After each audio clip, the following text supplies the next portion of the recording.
Across the world, the future of farming is being brought into cities. You have Kimball Musk, brother of Elon Musk and co-founder of Square Roots that has a shipping container farm in Brooklyn. And under the streets of London, there is a shelter that has been converted into an underground farm. There are tiny farms under Michelin star restaurants in New York City, and a Tokyo office building which has its own rice paddy field in the lobby. This is a look at why there is big money being invested into bringing the future of farming into cities.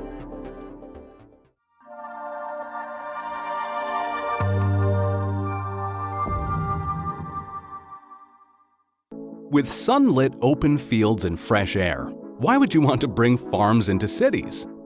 It is being done to create a more sustainable future.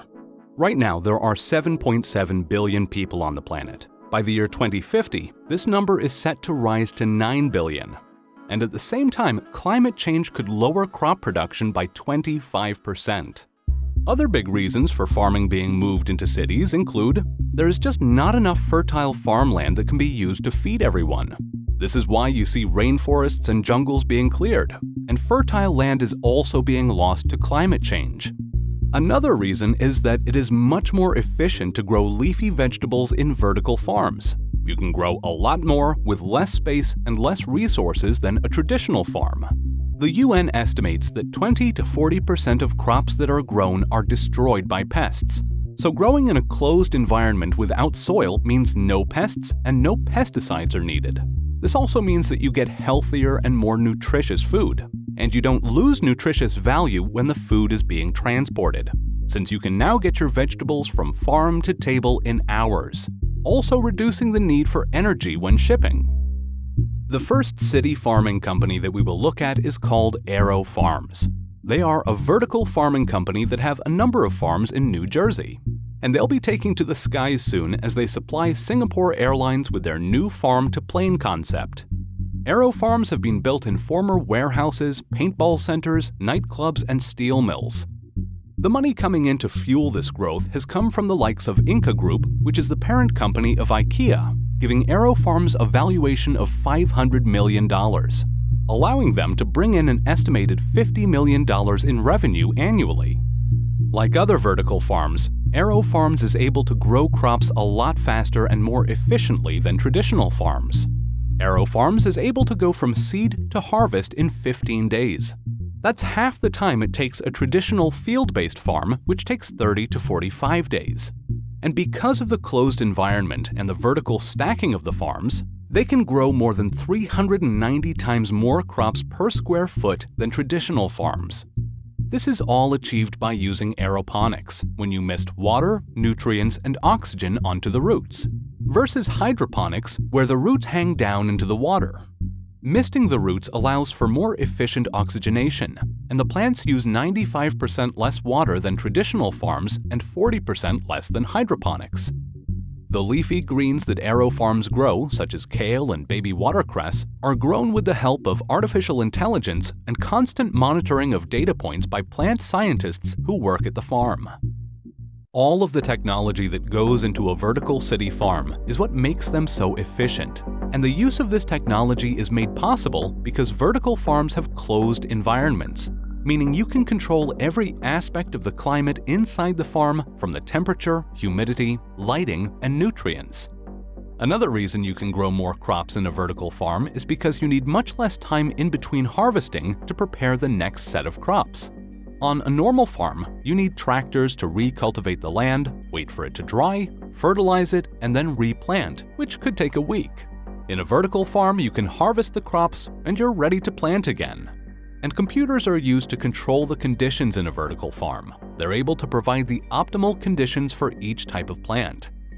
Being indoors in a controlled environment also means that crops are not affected by climate changes and seasons, resulting in year-round local availability of vegetables and consistent pricing. You'll mostly see expensive leafy greens such as lettuce, kale, and herbs being grown in vertical farms, since these premium greens are more profitable, balancing out the investments made into the new tech used for these types of farms. Blue and red LED lights, which create the purple hue you see in these vertical farms, are used as they are more energy efficient than white lights, and they allow for the most efficient absorption of nutrients in the plants.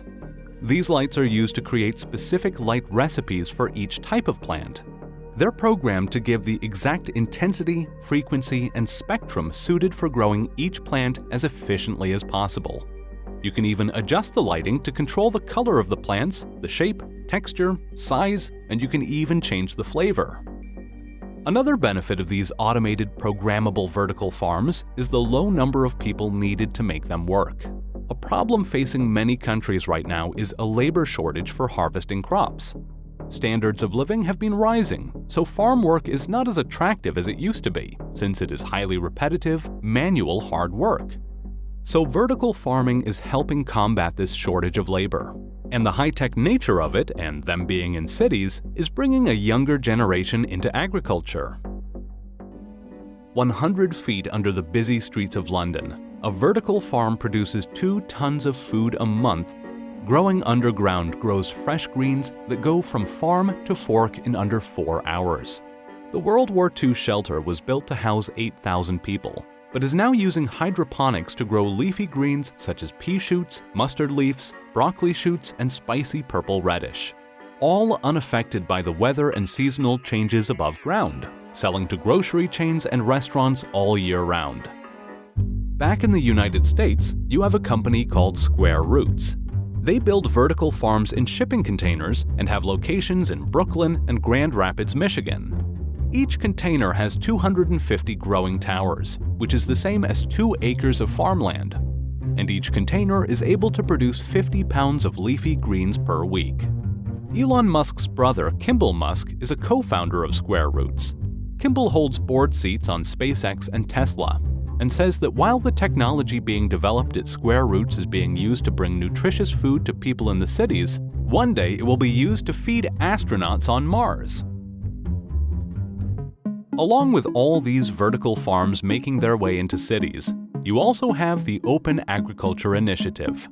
This initiative aims to create an open-source digital library allowing you to download the specific conditions needed for each type of plant to grow as efficiently as possible. Plants from around the world would require different temperatures, humidity, amounts of water, and nutrients. All of these variables can be controlled in vertical farms, creating a climate recipe for the plants, allowing you to grow different plants from around the world all year round in any location, saving on resources needed for shipping. Over on the other side of the world in Tokyo, Japan, a human resources company have turned their office building into a city farm. Persona Group grows 200 species of fruits and vegetables in their office building. When you walk into their building, you're greeted with a 1,000-square-foot rice paddy in the lobby. Continue through the building, and you will come across an okra field, a tomato vine-covered guest space, and a vegetable factory. Meeting spaces are divided using fruit trees, and bean sprouts are grown under benches, and the walls are covered with shelves growing herbs. All of this, from the blueberries, oranges, pumpkins, and cucumbers to the rice from the lobby, is all served fresh to the employees in the office cafeteria. You won't be able to get any fresher food at a restaurant when it comes from a farm directly under it. The idea behind Farm One is to grow rare produce for chefs in the middle of the city. Farm One has 2 farms in New York, and one of them is under the 2-star Michelin restaurant Atera. It grows over 500 different microgreens, rare herbs, and edible flowers all year round. They are eaten within hours of harvesting and are delivered by bicycle and subway to over 30 restaurants in New York City. Some of their products include rarities such as Pluto basil, which sells for $40 per pound, and edible flowers such as purple oxalis for 65 cents each. Farm One also has the edible bar. This is a mini hydroponic system of rare live plants that can be enjoyed by guests at an event. These plants can be used as garnishes, enjoyed on their own, or paired with cocktails, helping to introduce the idea of eating super fresh greens grown in the city. Other vertical city farms include Bowery and Plenty, both of which have had big-name investors fueling their growth and expansion. Bowery Farm is based in New Jersey and has been backed by Silicon Valley investors such as Google's venture arm GV and the CEO of Uber, Dara Khosrowshahi. And Plenty, which is based in a warehouse in South San Francisco, has been invested in by Jeff Bezos and Google's chairman Eric Schmidt's investing company, Innovation Endeavors. So what else could be grown in cities in the future to feed growing populations? Right now, the production of farmed fish is greater than beef, and some people are looking for ways to farm fish closer to cities. This way, you can avoid using high amounts of energy to refrigerate the fish while it's being transported. Even the growing of meat with a twist is being brought into cities. Impossible Foods make plant-based burgers and sausages in their Oakland, California facilities. The burgers use 95% less land, 74% less water, and creates 87% less greenhouse gases compared to the making of traditional cow-based burger patties. Investors include Bill Gates and Google Ventures. Beyond Meat, based in Los Angeles, is another company making plant-based substitutes for meat. They also have Bill Gates as an investor, along with Leonardo DiCaprio, former McDonald's CEO Don Thompson, and Obvious Corporation, the investment company of Twitter's co-founders.